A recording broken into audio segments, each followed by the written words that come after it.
It's the Playhouse Podcast with Kat and JJ. Believe it. I missed everything. Miss the show? What am I going to do? Check out the Daily Podcast. If you're a waiter or a waitress, should you be asking the table that sits down if anyone has any allergies? That was kind of the email we got earlier this morning. And so many people, I think, agree that it's your responsibility if you have an allergy. But I couldn't believe how many people thought it just wasn't a good idea to ask. I thought this was like a great thing to do as a human being, but the feedback we got was crazy. If you missed it, it's coming up a little bit later on in the podcast. Here we go. Good morning and welcome in. I'm very interested to find out why you hated a former coworker. I really have only hated one person, and she just made life really tough for everybody. You know, like she would tattle a lot. She didn't have the skills to go up to you and say, "This is upsetting me. Can you stop doing this?" She would just go right to management with stuff, and she would I don't know how to explain it. It was always things that really puzzled me that a grown woman would do. She was in her 40s, and I was always like, what's going on? And I was very young, so I was making mistakes. You know, you make mistakes when you're 19, 20 years old, and just to see that is how she was reacting to stuff, I'm like, is life going to get easier? You know how your parents are like, oh, yeah, you know, bullies go away after high school. That's not true. You know, you just have to know how to have the confidence to deal with them. But yeah, she just made life hard for a lot of people. I've had a lot of people that I've worked with that I was just gonna say that I've not totally respected or didn't understand, but I don't think I've ever hated anyone I worked with. I hated one guy my entire life, and that was my childhood bully. Yeah, and he would take your glasses and break them. Broke my glasses. I remember, I didn't grow up super wealthy like Kat, but I remember I got like this super cool baseball. I was like 9 or 10, and I got a baseball for my birthday.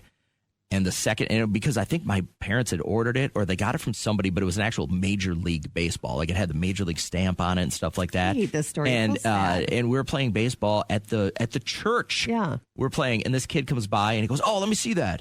And he took it and he walked it right over to the storm gutter and threw it down there. And I was like, God, that made me so angry. I want to know about the person maybe that hates you. And Jake, I'm glad you texted because you got some of this going on. Tell us the entire story, will you?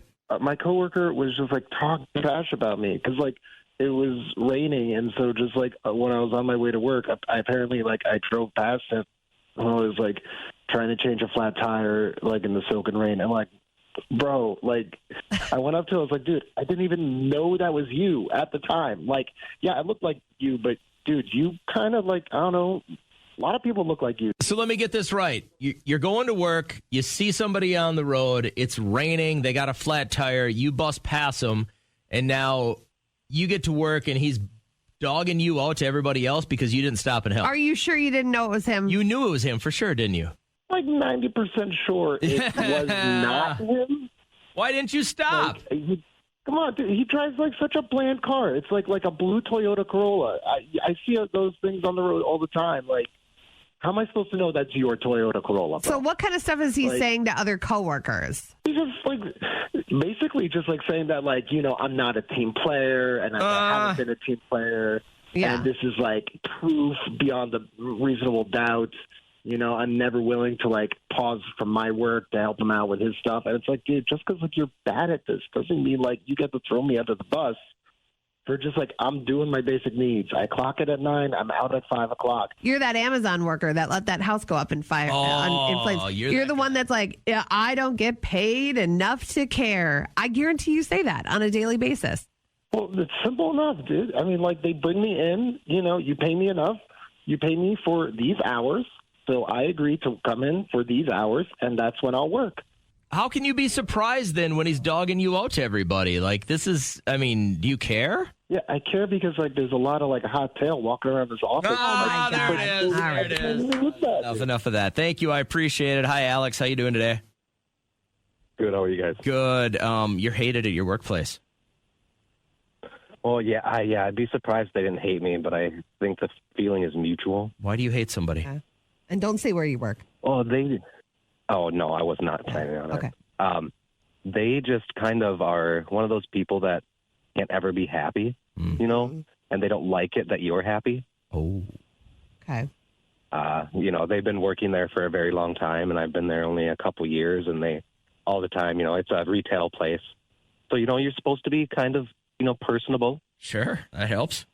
And I don't think I'm like over happy or nice to people, but they're just very bothered by it for some reason.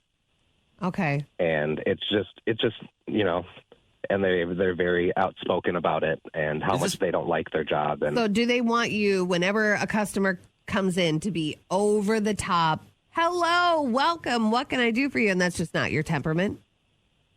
well, that is my temperament. Oh, but that's it's your not theirs. temperament. Got it. Okay. Yeah. All right. Yeah, they are very, very cynical and don't enjoy that other people don't feel the same way, and they make it very known. Yeah. And it makes the workspace just not feel good. Yeah. Well, I can feel it. Like, you're like, I don't want to go to work because of this person. So do you find yourself, like, genuinely your mood has changed when you know this person's going to be working versus, you know, you won't be working with them? Definitely, yeah. Yeah, everybody is kind of, when they're not there one day, it's like, okay, there's a little breath of fresh air in the place because Are they someone you don't that's have been somebody there? sitting there dragging you down. Or is there's someone that's been there long enough where they're probably not going anywhere anytime soon? This will be it for them? Yeah. that's They're very close to retirement, thankfully. So You got to go work at it's Chick-fil-A. just a grin and bear it. They're all like you at Chick-fil-A. They're like so over the top happy. It's crazy. Plus the chicken, man. Yeah. So. Huh, that's how you get return customers, I suppose. And sometimes these people might win. You know what I mean? Like sometimes these people that have other people backing them, they might win. And then you might have to go somewhere else. And Bitchy middle-aged white folk are the worst. they sure are. How did you know? Aren't they? Because I know. I know. This is exactly. Kat's pointing at me, but here's the big No. difference: is I will be a heavy complainer about some things, but then I get it done. Like I'm not just going to complain about it and hope that it fixes itself. So what you got to do? Go in there. You go in there. You kneecap this person, and then next thing you know, you're a really, really happy guy, Alex. Bad advice. Thank you for calling, Alex. It's an option. I'm not saying it's the best option, but it's an option. Have you noticed now that you've sprung into the 40s that you worry a little bit more about everything? I worry less about stuff. And I'm so proud of myself because I could be like my mom. My mom worries about a lot of stuff. You were on that path. I was on that path. I think you seeing me not care about anything in life has probably got you back to center. I can tell it kicked in like 5 years ago. I'm so glad that I am at the point. I still have a level of worry, you know, but it's not to the, oh man, I would stay up, head on the pillow, not go to bed for another hour, just thinking about stuff and where things could go. And, that's no way to live. I found that we made a move in last May. We moved. And for everything this move was right about, I find myself worrying so much. To get to our new place, like I said, it's kind of in the middle of nowhere. So the ride is a little bit difficult. And there's a couple of like, kind of bendy roads. And then when the weather's not great, but I find myself absolutely worried to death about my 17-year-old's safety as he's driving every single day. And I don't know why it is. I have never worried about anything so much in my entire life. And he's not a bad driver and he's not a dumb kid, but I also have these immense flashbacks to how stupid I was when I was 17. And it took me literally nothing as far as encouragement to do something dumb. Yeah. And I want him to be smarter and better. And that's the one thing I worry about every single day is just the road in. And I don't know why, but I obsess about it. What's the one thing you worry about every day? If I had to say one major thing, it would be my child's safety as well. It would be, am I saying good morning to him for the last time? You know what I mean? Like a weird world we live in. I should not live like that. Something could happen at school. Some freak accident could happen. And that would be the last time that I had communication. Like I don't know how parents deal with that. And that's my biggest worry. The other stuff, I'm like, I've really gotten to the point where I know for a fact nothing is ever worse than what you're making it out as in your head. 90% of the things you worry about will never even have an option to happen. And they say only 4% of the 10% of things that could happen will happen. All right. So if you break it down, 96% of the things you worry about will never happen. Yeah. That's the legitimate research on that. But we all still worry about something. Jeff, what do you worry about every day, man? I mean, the thing that I worry about every day is that, my wife is going to cheat on me. Why do you worry about that? Has she cheated before? Not that I know of.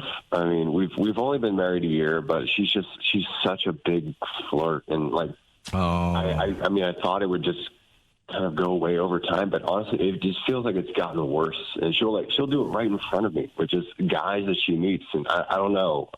It just Are you worried that it's going to give? Obviously, it's going to give someone the wrong impression. If someone goes hard on you and flirts with you, like, of course they're going to think this woman is into me.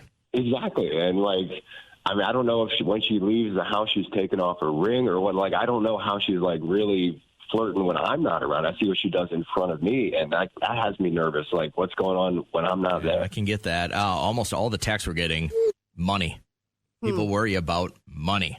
And I get it. It makes the world go round. You got to pay your bills. You got to pay to feed your family. You got to pay a car payment to get to work so that you can make money to pay your bills, right? It's just this endless cycle. But is there something on your mind that you're worrying about every single day? So we're talking this morning about things you worry about every day. A lot of people are saying money. We just had a guy on who said he worried about his wife cheating every day. That's and terrible. She's never really given him the impression. It's just that she's kind of a natural flirt. What do you worry about?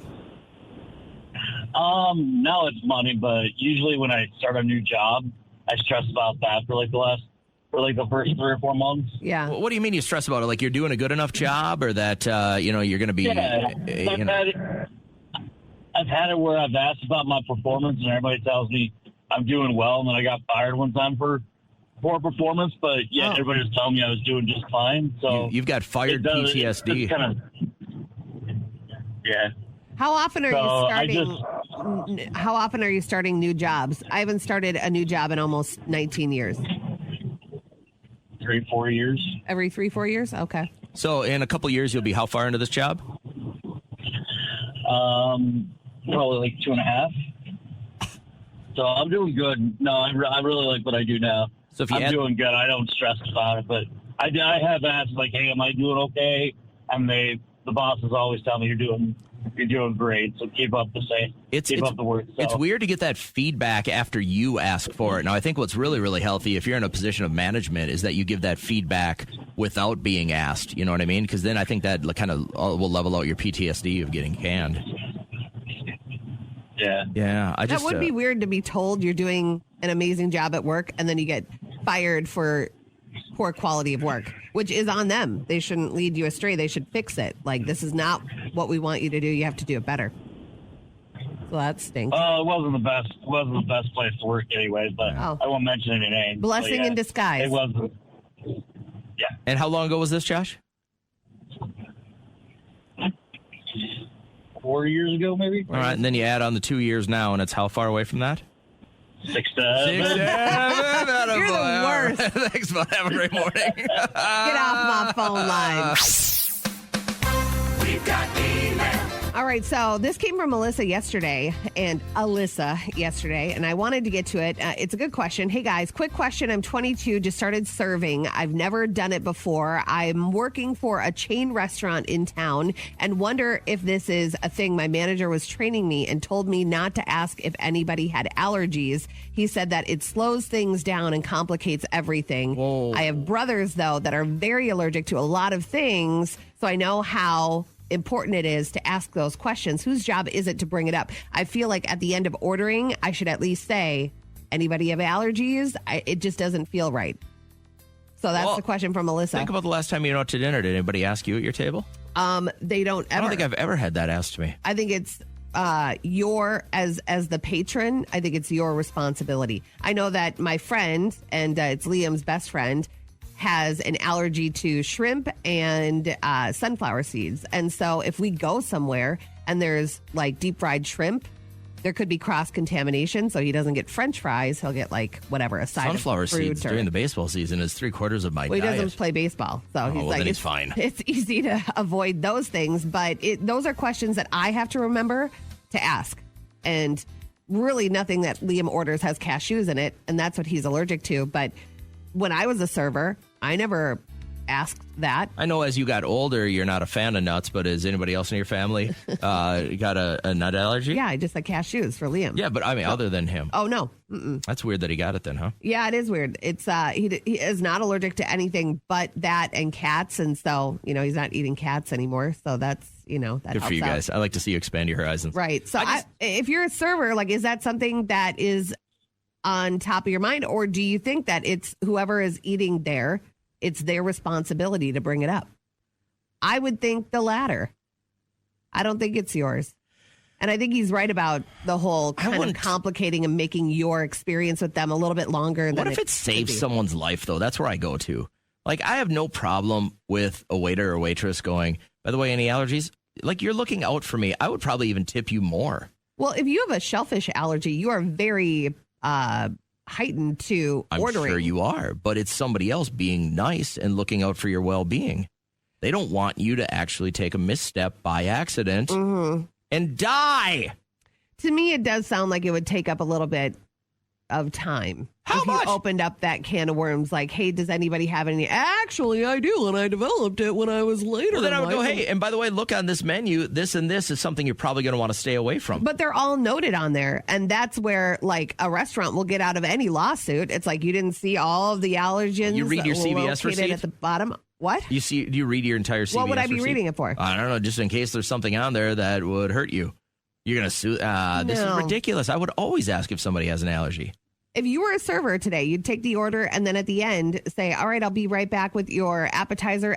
By the way, does anybody have any allergies? I would ask it right up front. Hey, guys, how you doing? Before I take your drink order real quick, anybody have any allergies? And if they're like, yeah, we're a shellfish. I'm like, you have to stay away from this, this, and this.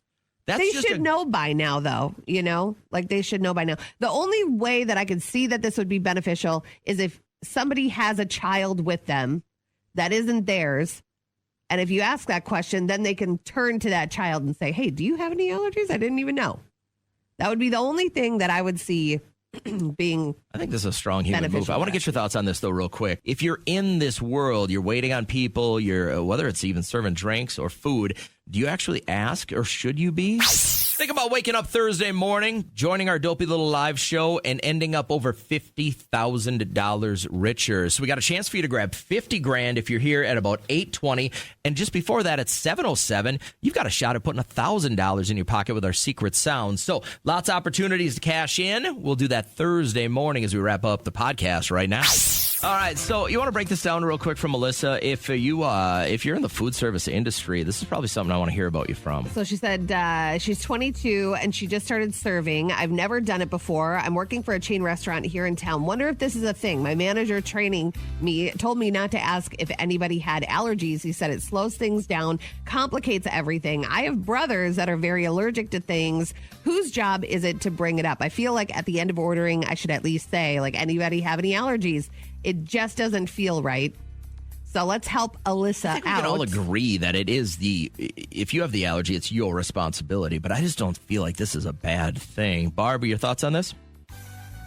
I've been on both spectrums of that. I've been a server, and I never asked if they had allergies or not because, sometimes it might not be pertinent to the situation of where they're at.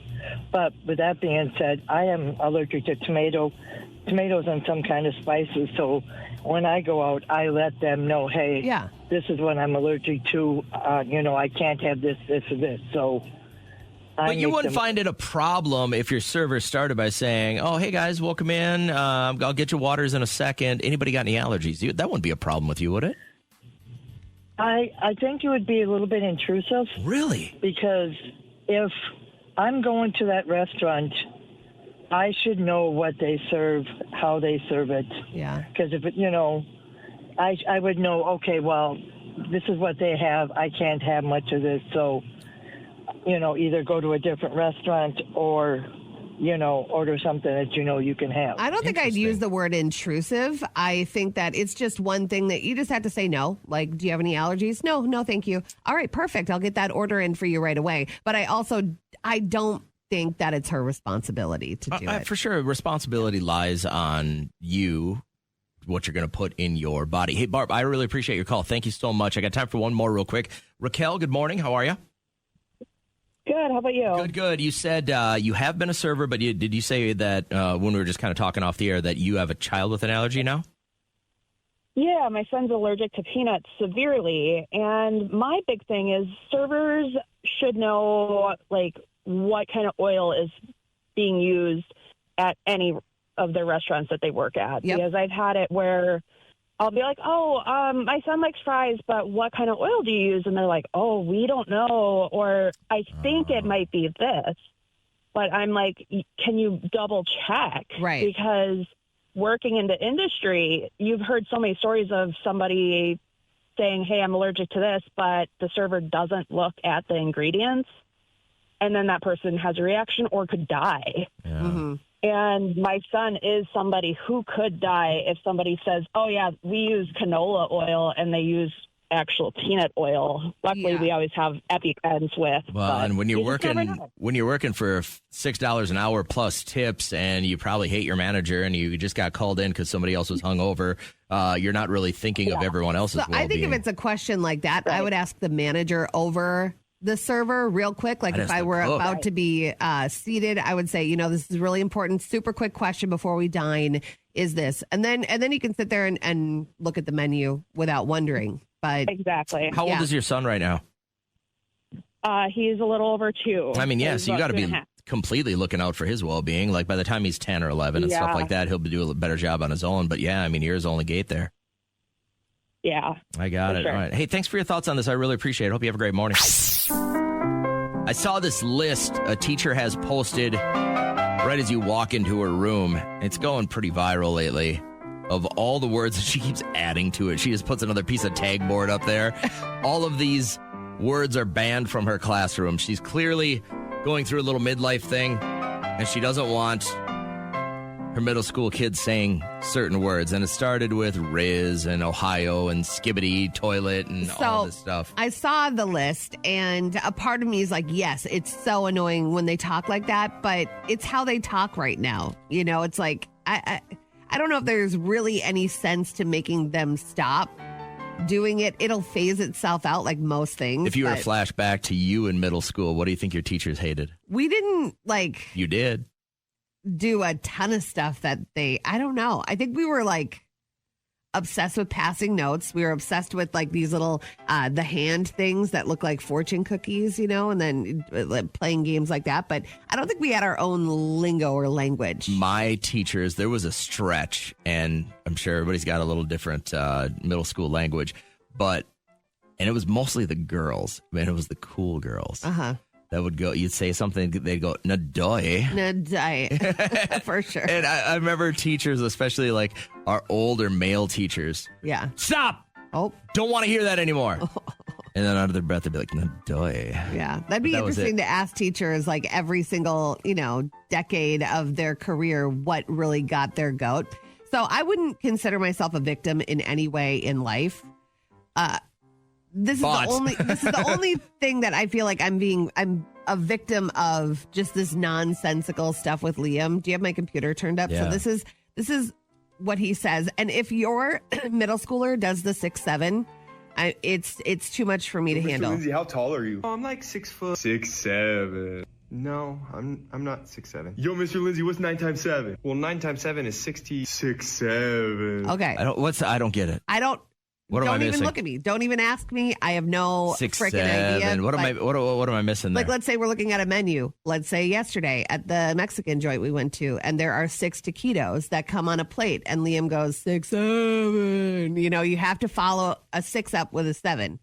If your child does this, what the hell is this? We need to meet today. We need to have some drinks because it just doesn't make any sense. And not even Liam can explain why he does it. It's just it takes over his body, and they can't not say 7 after 6. 6'7". 6'7". And they talk you into it, hey, Mom, how old were you after you were 5? And then you're like, I was 6'7". It's crazy, and it's too much for me to handle. I'm never, ever going to endorse locking a child in the basement. Yeah. But this one would probably get me there. They'd be like, how many stairs you walk down to get here? You'd say 6. They'd be like, 6'7". Yeah. I know. Imagine that all the time. And here's where my head is going right now is coaching baseball this summer. There's going to be so many times that the number 6 is going to pop up. Today And at if all practice, these I want you to ask them if if they all know these it. kids start going 6, 7, it's Yeah. going to be over. I'm just, I mean, bats are too accessible. I don't. Yeah, ball machines. God, stand in front. You're going I to don't take know what 5 my to the blood belly. pressure is up right now. I can feel the little vein in my neck starting to pulse. But the worst part is that my kid will he'll start a conversation and I'm like, oh, it's going to be a cool conversation, like nice and serious.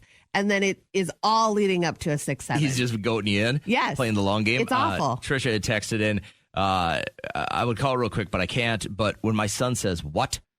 Instead of excuse me or pardon me, my wife does it all the time, and she has the best manners except for that. She just says what? She'll go what? And I'll be like, you mean pardon me or excuse me? She'll mumble something from 5 rooms away. Yeah. And I'll go, pardon? Like, that's the proper way to respond to something like Pardon? that. Instead of, she just goes, what? Oh. And it's always with a frown. Like, you're so stupid. Why can't I understand you? Do you say McKaylin's? She No. said my kids like to say brah. Brah. Like to say bro. It's annoying. Oh, girl. They'll I get feel over ya. that, though. My son went through that phase for a little bit, and I kept going, I'm your father. Yeah. Joe, Bro. I'm out of the bet zone. Thank God. It was bet for a long time. No cap. No cap bet. Shut up. That's what I just Bingo! How fun! Last week, someone lost an eye at bingo. Bingo. Bingo what bingo? Bingo! Bingo! I've always enjoyed this part of our show because we get stories from you. Maybe you're somebody listening who has a big stash of meat. There was a truck that just pulled up to a meat factory and drove away with 80,000 pounds of beef. And nobody questioned it because everybody, if you look like you're supposed to be there, people will believe you. So who said that? Where's the beef? That old lady said that. No, who said that in a movie? Like Leo DiCaprio, in was it Catch Me If You Can? Yes, where he's Yeah. like, if you just play the part, people will believe you. I'm on the hunt this morning for anyone listening who is in like a multi-generational business, like your grandfather and your father were electricians, and you are too, that kind of a Yeah. thing. Hey, good morning, Holly. You're first through. What's good? How are you? I'm good, and you? Great. Thanks for asking. Which one do you fit? I kind of said both bingos. Talk about your meat first, please. All right, meat first. Every year with taxes, my hubby and I, we get a cow and a pig and put it in the deep freezers because we have a household of 6, and that lasts us all year. Now, how much is half a cow? So we get a whole cow. Oh, you get a whole cow. How much is a whole cow? Oh, my God. It's like about 200 to 300 pounds. I think I she know, was but, like, asking how like much dollar money? amount. After your processing and everything, what does that run you? Oh, it's about 1,500. Okay, and then you get a pig. So you're about $2,000 in on meat for the year, but it'll last you the whole year, huh? Yeah, and Okay. I got a household of 6, so that lasts pretty well. How many are in your household, Holly? 6. I know. I was just all right. With you. Tell me about 6, the 7. multi-generous 6, 7. I You missed did it. But you missed I it. did it, I though. set you up. I put the ball on the tee. You didn't even know what twice you were for doing, or you could have Twice done it. for you. I 6, didn't. I don't 7. get satisfaction off this. You said you wanted to do it. So tell me about the multi-generational. Who's in this? This line of work that you're in, probably, right?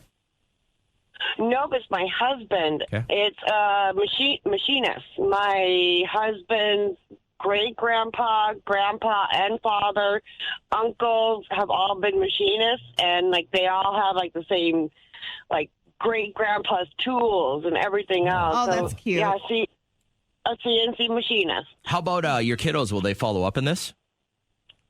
Most likely because they're really good at math and figuring that stuff out, and they love computers. Now, But they're not being forced into it. It's not like Varsity Blues where they'll yell back, I don't want your life, or anything like that. Oh, God, no. Okay. No, Now, oh, no. Take great-grandfather, grandfather, father, husband. How many total digits are missing? Oh. I don't know. Well, we're missing some fingers along the way, Yeah, right? or she would have said none. So, None. Okay. oh, okay. No, no one's missing anything as far as I know. I mean, I haven't heard of any bad accidents, and yeah. Look at you, the Good. safety family. And how many in your family again? Stop.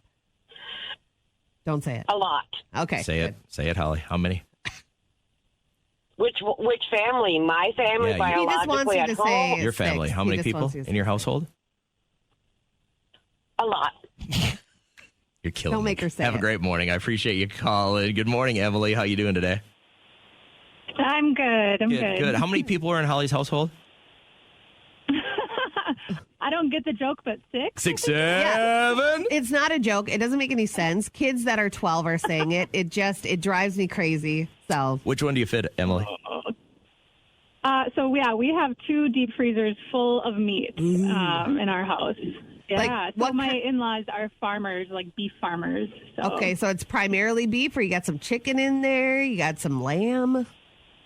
We got a little bit of everything. So we have a lot of beef, and then we also purchase and butcher our own hogs every year. We have quite a bit of venison and a bunch of chicken, too. So quite a bit of everything.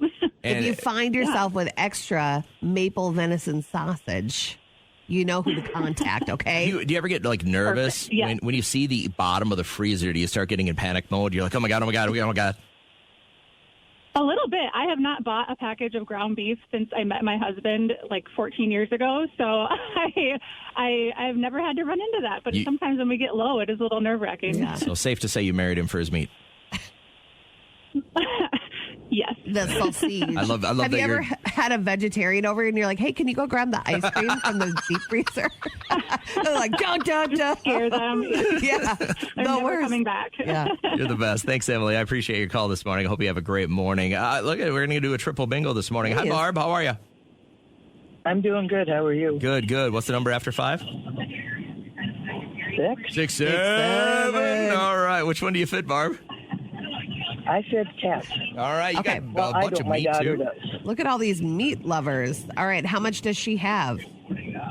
My daughter has 3 7-cubic-foot freezers in her garage, plus her freezer and refrigerator. Oh, plus wow. she's got a 5-cubic-foot freezer at my house, and she's using my freezer.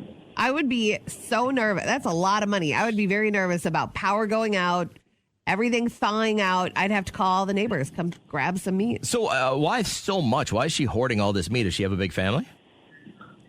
Well, she has 4 kids of herself, plus she fosters 3 children. Okay. So there's 9 in that family. And then every now and then, when she's nice, she'll help me out. All right, I need you to warm up your vocal cords. They say that if you can finish all of these, you need to either book a colonoscopy or get your affairs in order because, yes, it's been that long. So play along with us. Here we go. I am stuck on Band-Aid brand cause Band-Aid stuck on me. Good job. Oh, all right. I got that one. All right.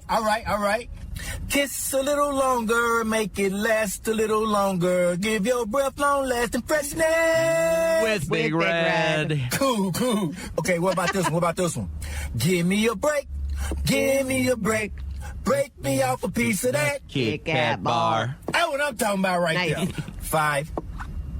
$5. Yeah! $5 footlong. Last one, right? It was $5 footlong, right? That's what that was supposed to be. $5 footlong, All right. Let's last one. Yeah, what I'm talking about. This the last one right here. What about this one? I don't want to grow up, because baby, if I did, I wouldn't be a Toys R Us kid. Did you know that one? Oh, I knew the beginning of that. I don't want to grow up. I'm a Toys R Us kid.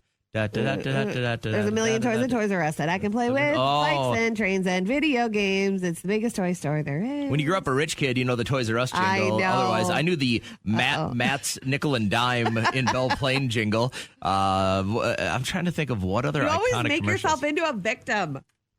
It's hard working with people who are rich. It just is. It's just the financial disparities between our youth is hard to get over. Yeah. Did you get all of those? When do you have to start booking colonoscopies pretty quick? I've had you? 7 or 9. But you don't have a colon anymore, so do you still have There's to get no them? reason. But yeah, they still kind of look in there and make sure everything is intact. But I do need to, I'm at that age, I think. When is it for the mammogram? If there's a family history, you should be getting them at 35 Which and 40 there's at minimum. not, but yeah, I feel like I just want to get it done for peace of mind. So yeah, I'm at that age, preventative maintenance I think right at there. 40, your insurance should start covering it at the very least. Well, if you finish those, start making some calls today, get some appointments on the books.